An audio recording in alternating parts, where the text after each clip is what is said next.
Hello friends, welcome back to my channel. இன்னைக்கு நம்ம இந்த வீடியோவில் என்ன பார்க்க போறோம் அப்படின்னு பார்த்தீங்கன்னா, நீங்கள் இப்போதான் ஆரி கற்றுக்கிற ஒரு பிகினர்ஸாக இருந்தீங்க அப்படின்னா உங்களுக்கு ரொம்ப முக்கியமான டிப்ஸ் அண்ட் ட்ரிக்ஸ் தான் இந்த வீடியோவில் வந்து நான் டீட்டெயில்டாக சொல்லியிருக்கேன். 10 டிப்ஸ் சொல்லியிருக்கேன். கற்றுக்கிற பிகினர்ஸ்க்கு என்னென்ன ப்ராப்ளம்ஸ் வரும் அப்படின்றது நான் தெளிவாக எக்ஸ்பிளைன் பண்ணியிருக்கேன். அதை எப்படி சரி பண்ணலாம் அப்படின்ட்டு டீட்டெயிலாக சொல்லியிருக்கேன். ஸோ வீடியோ ஸ்கிப் பண்ணாமல் ஸ்டார்டிங்லேருந்து எண்ட் வரைக்கும் பாருங்கள். அது மட்டும் இல்லாமல் நீங்கள் யாராவது ஃப்ரீயாக ஆரி கற்றுக்கணும்னு நினைக்கிறீங்க அப்படின்னா நான் கீழே கொடுத்துருக்க நம்பருக்கு வாட்ஸ்அப் பண்ணுங்கள்.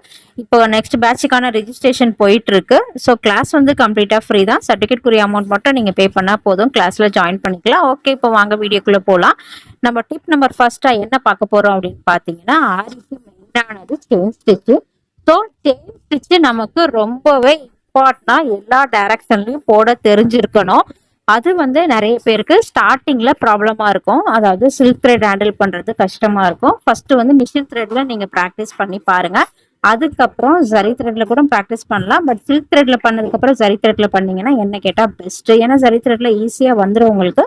ஸோ நீங்க என்ன நினைப்பீங்க, அப்போ இந்த இதுல வராது போல, நம்ம ஜரி மட்டும் யூஸ் பண்ணாண்டு எல்லா டைம்லயும் ஜரி த்ரெட்டே வந்து நமக்கு கை கொடுக்காது. சில கஸ்டமர்ஸ் எடுத்துட்டு வரல, த்ரெட் ஒர்க் இருக்கும். ஸோ அந்த நேரத்துக்கு நம்ம கஷ்டமா இருக்கும். அதனால நம்ம வந்து த்ரெட் ஒர்க்கு சில்க் த்ரெட்லையும் ப்ராக்டிஸ் பண்ணி வச்சுக்கணும். ஸோ அப்போதான் நமக்கு கஸ்டமர் ரெட்டு வந்து கொடுக்கும்போது ஈஸியாக பண்ண முடியும். அது மட்டும் இல்லாமல் மெயினாக எல்லா டைரக்ஷன்லையும் நமக்கு போட தெரியணும். அந்த சில பேருக்கு ப்ராப்ளம் வரும், கிளாத்ல ஹோல் வர்றது, சுருக்கம் வர்றது, அப்புறம் த்ரெட் அங்கங்கே பிரிஞ்சு போன மாதிரி தெரியும். ஸோ அதெல்லாம் இல்லாமல் நம்ம வந்து நல்லா ப்ராக்டிஸ் பண்ணோம் அப்படின்னா கண்டிப்பாக அது நமக்கு கிளியராக வந்துடும். ஸோ என்ன கேட்டால் ஃபர்ஸ்ட் வந்து செயின் ஸ்டிச் நம்ம கிளியராக போட கற்றுக்கணும். இதுதான் டிப் நம்பர் 1. செகண்ட் டிப் என்னன்னு பார்த்தீங்க அப்படின்னா, மெட்டீரியல் மெயின்டெனன்ஸ் பண்றது. நம்ம இப்போ ஒர்க் பண்றோம், இன்னைக்கு ஒரு பிளவுஸ் ஆர்டர் வருதுன்னா ஒரு 5 நாள்ல இருந்து 6 நாள் வந்து நம்ம அதுக்கான ஒர்க் பண்ணுவோம். அதுக்கப்புறம் ஆர்டர் வரல அப்படின்னா நம்ம என்ன பண்ணுவோம், எதுவுமே பண்ணாம வச்சிருவோம். அந்த திங்ஸ்லாம் வந்து என்ன, அந்த ஒர்க் பண்ற மெட்டீரியல்ஸ் எல்லாமே அந்த இடத்துல அப்படியே வச்சிருவோம். ஸோ அந்த மாதிரி வைக்கக்கூடாது. சில்க் த்ரெட்டா இருந்தா அதுக்கு தனியா பாக்ஸ் போட்டு பர்ஃபெக்டா நீங்க வந்து க்ளோஸ் பண்ணி வைக்கணும். அதே மாதிரி பீட்ஸ் எல்லாமே தனித்தனியா பாக்ஸ் தான் வச்சிருப்போம். இருந்தாலும் அது எல்லாமே காத்து போகாத அளவுக்கு மூடி வைக்கணும். அப்படி வச்சோம் அப்படின்னா தான் அது சீக்கிரமா கலர் ஃபேட் ஆகாம அப்படியே இருக்கும். நம்ம கிட்ட இருக்க வரைக்கும் ஃபேட் ஆகாம இருக்கும். பட் கஸ்டமர்கிட்ட நம்ம ஸ்டிச் பண்ணி கொடுத்ததுக்கு அப்புறம் அது சீக்கிரமா கலர் ஃபேட் ஆயிடுச்சு அப்படின்னா கஸ்டமர் நம்ம கிட்ட அடுத்த தடவை வர்றதுக்கு யோசிப்பாங்க. ஸோ இவங்க யூஸ் பண்ற இதெல்லாம் நல்லா இல்லை, சீக்கிரமா கருத்து போயிடுது அப்படின்னு சொல்லி நம்மகிட்ட கம்ப்ளைண்ட் பண்ணுவாங்க. ஸோ மெட்டீரியல் மெயின்டெனன்ஸ் அப்படின்றது டிப் நம்பர் 2. நம்ம யூஸ் பண்ணாத நேரத்துல நம்ம எல்லாத்தையுமே ப்ராப்பரா மூடி வச்சிருக்கணும் பாக்ஸ் போட்டு. சில்க் த்ரெட்லாம் வந்து அப்பப்போ சேஞ்ச் பண்ணிக்கிட்டே இருக்கும். ரொம்ப பழைய த்ரெட் யூஸ் பண்ணீங்க அப்படின்னா கூட அது வந்து கட் ஆகிறதுக்கு நிறைய சான்ஸ் இருக்கு. அதே மாதிரி பிராண்டட் சில்க் த்ரெட்டா யூஸ் பண்ணுங்க. அப்பதான் உங்களுக்கு சில்க் த்ரெட் கட் ஆகிற ப்ராப்ளம் வந்து வராது. டிப் நம்பர் 3 என்னன்னு பாத்தீங்க அப்படின்னா, ரேட் ஃபிக்ஸிங். ரேட் ஃபிக்ஸிங் வந்து ரொம்ப ரொம்ப முக்கியமா நமக்கு தெரிஞ்சிருக்கணும். கஸ்டமர் வந்து ஒரு பிளவுஸ் ஒர்க் எடுத்துட்டு வந்து கொடுக்குறாங்க, போட்டோ காட்டுறாங்க, இது எவ்வளவு வரும்னு அப்படி கேட்குறாங்கன்னா நம்ம வந்து டக்குன்னு அவங்களுக்கு ரேட் சொல்ல தெரியணும். ஃபர்ஸ்ட் அந்த இமேஜை நல்லாவே ஜூம் பண்ணி பாருங்க. அதுல என்னென்ன மெட்டீரியல் வந்து யூஸ் பண்ணியிருக்காங்க அப்படின்னு சொல்லிட்டு அனலைஸ் பண்ணுங்க. அனலைஸ் பண்ணிட்டு அதுக்கப்புறமா கஸ்டமருக்கு ரேட் சொல்லுங்க. ஃபர்ஸ்ட் ஸ்டார்டிங்ல கம்மியா சொல்லிட்டு அதுக்கப்புறமா நீங்க அதிகமா சொன்னீங்க அப்படின்னா கஸ்டமர் வந்து கண்டிப்பா ஒத்துக்கவும் மாட்டாங்க, நெக்ஸ்ட் டைம் நம்ம கிட்ட வரவும் மாட்டாங்க. அதனால முதல் தடவை சொல்லும் போதே என்னென்ன மெட்டீரியல்ஸ் இருக்கு அப்படின்றத நல்லாவே பார்த்துக்கோங்க. அது நம்ம வாங்கணுமா, நம்ம கிட்ட இருக்கா, ஸோ அதுக்கு எவ்வளவு காஸ்ட் ஆகும், நம்மளால எத்தனை நாள்ல ஒர்க் பண்ண முடியும், நம்மளோட சேலரி எவ்வளோ, அது எல்லாமே கரெக்டா கனெக்ட் பண்ணிட்டு அதுக்கப்புறம் கஸ்டமருக்கு ரேட் சொல்லுங்க. அடுத்தது பாத்தீங்கன்னா டிப் நம்பர் 4. டிப் நம்பர் 4 நான் என்ன சொல்றேன்னா, நீடிலும் ரொம்ப முக்கியம் தான். சில பேர் வந்து எல்லாத்துக்குமே துளிப் நீடில் யூஸ் பண்ணுவாங்க, பண்ணலாம், அதுல ஒன்றும் தப்பு கிடையாது. பட் த்ரெட் ஒர்க்குக்கு துளிப் நீடில் யூஸ் பண்ணிட்டு பீட்ஸ் ஒர்க்குக்கு தனித்தனியா நீடில் இருக்கு, உடன் நீடில் அந்த மாதிரி தனித்தனியா இருக்கு. ஸோ அதுக்கேற்ற மாதிரி நீடில்ஸ் யூஸ் பண்ணீங்க அப்படின்னா உங்களோட ஒர்க் வந்து சீக்கிரமா முடியும். டைம் வந்து உங்களுக்கு சேவ் ஆகும், ஸ்பீடாகவும் நல்லா உங்களால ஒர்க் பண்ண முடியும். ஏன்னா பீட்ஸுக்கு இருக்க நீடில் வந்து நம்மளால நிறைய பீட்ஸ் வந்து லோட் பண்ண முடியும். ஸோ அதுக்கான நீடில் நீங்க யூஸ் பண்ணீங்க அப்படின்னா உங்களுக்கு டைம் சேவ் ஆகும். நீடில் ப்ராப்பரா மெயின்டைன் பண்ணணும். நான் ஃபர்ஸ்ட் மெட்டீரியல் மெயின்டைன் சொன்னேன் இல்லையா, அதே மாதிரி நீடில் நம்ம வந்து ப்ராப்பரா மெயின்டைன் பண்ணணும். யூஸ் பண்ணிட்டு அப்படியெல்லாம் வைக்கக்கூடாது. கண்டிப்பா நீடிலுக்கு தனியா ஒரு பாக்ஸ் போட்டு நீங்க வச்சிருக்கணும். அப்பப்ப நீடிலுக்கு லேசா என்ன போடலாம், ரொம்ப லேசா நிறையெல்லாம் போடக்கூடாது, லேசா போட்டுட்டு யூஸ் பண்றதுக்கு பிஃபோரா, கஸ்டமர் பிளவுஸ்ல யூஸ் பண்றதுக்கு பிஃபோரா நம்ம வந்து ஒரு எம்டி கிளாத்ல நல்லா பஞ்ச் பண்ணி எடுத்து அந்த எண்ணெய் வந்து கம்ப்ளீட்டா போனதுக்கு அப்புறம் தான் நீங்க வந்து யூஸ் பண்ண ஸ்டார்ட் பண்ணணும். ரெகுலரா யூஸ் பண்ணுறோம் அப்படின்னா இது தேவைப்படாது. பட் கேப் விட்டு யூஸ் பண்ணுறவங்களுக்கு இந்த டிப்ஸ் வந்து ரொம்பவே யூஸ்ஃபுல்லாக இருக்கும். அதே மாதிரி புது நீடில் வந்து எடுத்தோன்னே கஸ்டமரோட இதில் யூஸ் பண்ணாதீங்க.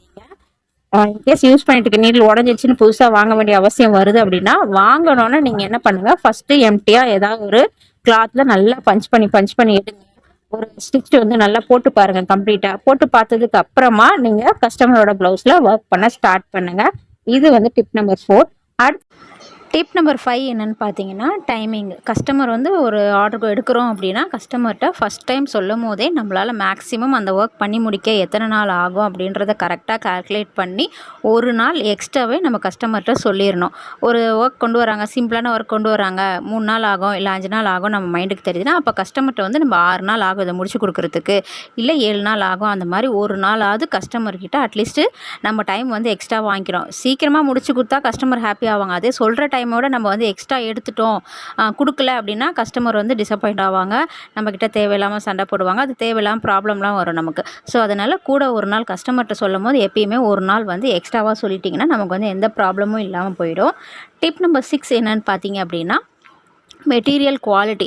மெட்டீரியல் வந்து நம்ம குவாலிட்டியான மெட்டீரியல் தான் யூஸ் பண்ணணும் கஸ்டமருக்கு. அதுலேயும் மெயினாக ப்ரைடல் ப்ளவுஸ்லாம் வருது அப்படின்னா இருக்கிறதுலே தி பெஸ்ட் குவாலிட்டி தான் நம்ம வந்து யூஸ் பண்ணணும் மெட்டீரியல்ஸ் எல்லாமே. ஏன்னா அப்போ தான் அந்த பீட்ஸ் ஆகட்டும், த்ரெட் ஆகட்டும், எதுவுமே வந்து சீக்கிரமாக ஃபேட் ஆகாமல் அவங்களுக்கு நல்ல லைஃபாக இருக்கும். அதே மாதிரி கஸ்டமர்கிட்ட நம்ம கொடுக்கும்போது, ப்ளவுஸ் கொடுக்கும்போது இதை வந்து எப்படி நம்ம யூஸ் பண்ணோம், அதாவது யூஸ் பண்ணதுக்கப்புறம் ப்ளவுஸை எப்படி நம்ம அதாவது அலசி போட்டால் வெயிலில் போடாமல் இருக்கிறது. ஸோ அந்த மாதிரி சின்ன டிப்ஸ்லாம் கஸ்டமருக்கு வந்து நம்ம சொல்லி கொடுத்துடணும்.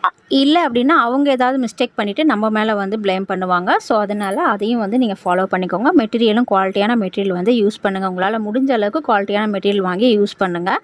அடுத்தது பார்த்திங்கன்னா 7th டிப் என்னன்னு பார்த்தீங்கன்னா, ஃப்ரேமில் கிளாத் வந்து ஃபிக்ஸ் பண்ணுறோம் அப்படின்னா முதல் தடவை நம்ம எப்படி ஃபிக்ஸ் பண்ணுறோமோ அது வந்து மாறாமல் அப்படியே தான் நம்ம ஒர்க் பண்ணி முடிக்கிற வரைக்கும் இருக்கணும். அப்பப்போ வந்து ஃப்ரேமை டைட் பண்ணுறது, கிளாத்தை இழுத்து விடுறது, அந்த மாதிரிலாம் பண்ணவே கூடாது.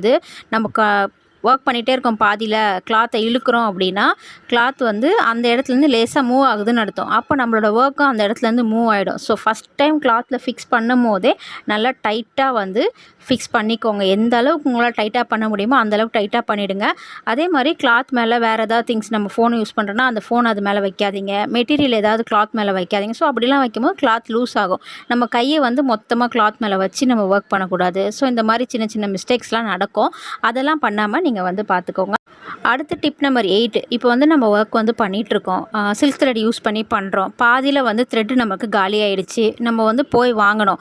ஆனால் அது வந்து என்ன கலருன்னு நம்ம வந்து கரெக்டாக அங்கே போய் சொல்ல முடியாது கடையில். என்ன தான் சொன்னாலும் மாற்றி வாங்குறதுக்கு சான்சஸ் இருக்குது. இல்லை நம்ம ஃபோட்டோ எடுத்துகிட்டு போய் காட்டுறோம் அப்படின்னாலும் லைட் வேரியேஷனில் அது மாறுறதுக்கு சான்ஸ் இருக்குது. அதுக்கு என்ன பண்ணலான்னு பார்த்தீங்கன்னா, எப்பயுமே நம்ம சில்க் த்ரெட் வாங்கும் போது அதுக்கு மேலே வந்து ஒரு கவர் இருக்கும். ஸோ அந்த கவரில் சில்க் த்ரெட்டோட நம்பர் இருக்கும், அந்த த்ரெட்டுக்குரிய நம்பர் இருக்கும். அந்த கவரை நம்ம வந்து எடுத்து வைக்கணும். அது எப்படி வைக்கலாம் அப்படின்னு பார்த்தீங்கன்னா, சில்க் த்ரெட்டுக்கு நடுவில் வந்து அது வந்து த்ரெட்டு வந்து ஒரு கார்போர்ட்டில் தான் ரோல் பண்ணியிருப்பாங்க, அட்டையில் தான் ரோல் பண்ணியிருப்பாங்க. ஸோ அதுக்கு நடுவில் சின்ன ஹோல் இருக்கும். அந்த ஹோலில் நீங்கள் அந்த கவர் எடுத்து வச்சுக்கிட்டீங்க அப்படின்னா அது வந்து அதுலேயே பத்திரமா இருக்கும், அதுலேருந்து மிஸ்லாம் ஆகாது. அதுக்கேற்ற மாதிரி நம்ம வந்து பெருசாக மடித்து அதில் சொருவி வச்சிட்டோம் அப்படின்னா அதுலேயே தான் இருக்கும் அது. ஸோ அந்த நம்பர் எடுத்து நீங்கள் வந்து அதே நம்பர் கலர் மாறாமல் வாங்கிக்கலாம்.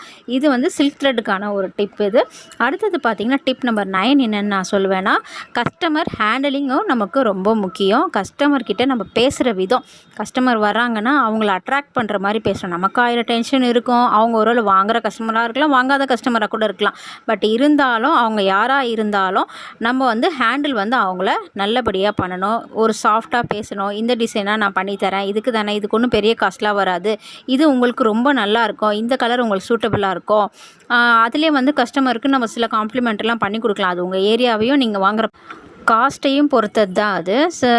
ஹேங்கிங் ஏதாவது ஃப்ரீயாக வச்சு கொடுக்கலாம் கஸ்டமருக்கு, இல்லை ஏதாவது புட்டாஸ் அந்த மாதிரி எக்ஸ்ட்ராவாக கூட நம்ம பண்ணி கொடுக்கலாம். ஸோ அது உங்களோட விருப்பத்தை பொறுத்து, நீங்கள் வாங்குகிற காசை பொறுத்து அது. ஸோ இது வந்து கஸ்டமர் ஹேண்டிலிங்கான மெத்தட், டிப் நம்பர் 9 நான் சொல்லுவேன். அடுத்து டிப் நம்பர் 10, லாஸ்ட் டிப் என்னென்னு பார்த்தீங்க அப்படின்னா, ட்ராக்கிங். கஸ்டமர் எந்த ஒரு டிசைன் கொடுத்தாலும் நமக்கு ட்ராக் பண்ண தெரியணும். நார்மலாக ஒரு நெக் பேட்டர்னு இல்லை ஸ்லீவில் வந்து செக்குடு பேட்டர்ன் வருது அப்படின்னா அதெல்லாம் நம்ம ஈஸியாக பண்ணிடலாம். அதை தவிர்த்து கஸ்டமர் ஏதாவது ஒரு ஃப்ளவரோ இல்லை ஏதாவது ஒரு பீகாக்கு இல்லை அவங்க சாரியில் பர்ஃபெக்டாக இருக்கிற ஒரு லோட்டஸு, திலகம் ஷேப் அந்த மாதிரி ட்ராக் பண்ணி செய்ய சொல்கிறாங்க, கஸ்டமைஸ் பண்ண சொல்கிறாங்க அப்படின்னாலும் நமக்கு வந்து அதை ட்ராக் பண்ண தெரியணும். So tracking one of the best important tip தான் நம்மளுக்கு. ஆரி பண்ணுற நம்ம வந்து அதெல்லாம் ஃப்ரீயாக இருக்க டைமில் சும்மா நம்மளே ரஃப்பாக ஃபுல் ப்ளவுஸாக தான் பண்ணோன்ட்டு இல்லை, சின்ன சின்ன திலகமோ சின்ன ஒரு லீஃப் அந்த மாதிரிலாம் நம்ம வந்து ஸ்டிச் பண்ணி ப்ராக்டிஸ் பண்ணிக்கிட்டோம் அப்படின்னா கஸ்டமர் வரும்போது நமக்கு வந்து ஸ்பீடு வந்து வரும். ஏன்னா ஸ்பீடாக பண்ணி கொடுத்தோம் அப்படின்னா தான் அந்த 5 டேஸ்லையோ 7 டேஸ்லையோ நம்ம அவங்க சொல்கிற டைமுக்குள்ளே நம்ம ஃபினிஷ் பண்ணி கொடுக்க முடியும். ஸோ இந்த டிப் நம்பர் 10 ரொம்பவே இம்பார்ட்டண்டான டிப். நான் சொன்ன இந்த 10 டிப்ஸும் உங்களுக்கு கண்டிப்பாக யூஸ்ஃபுல்லாக இருக்கும்னு நினைக்கிறேன். இந்த டிப்ஸில் எல்லாமே ஃபாலோ பண்ணி பாருங்கள், உங்களோட ஒர்க்கு ரொம்ப நல்லாயிருக்கும், ஸ்பீடும் இன்க்ரீஸ் ஆகும். இதே மாதிரி ஆரியை பற்றின யூஸ்ஃபுல்லான இன்ஃபர்மேஷன் தெரிஞ்சுக்கணும்னு நினைக்கிறீங்கன்னா நம்ம சேனலுக்கு மறக்காமல் சப்ஸ்கிரைப் பண்ணி வச்சுக்கோங்க. நீங்கள் ஃப்ரீயாக ஆரி கற்றுக்கணும்னு நினச்சிங்க அப்படின்னா கீழே கொடுத்துருக்க வாட்ஸ்அப் நம்பருக்கு இப்போவே வாட்ஸ்அப் பண்ணுங்கள். நெக்ஸ்ட் பேட்சுக்கான ரிஜிஸ்ட்ரேஷன் போயிட்டுருக்கு. தேங்க்யூ, பாய்.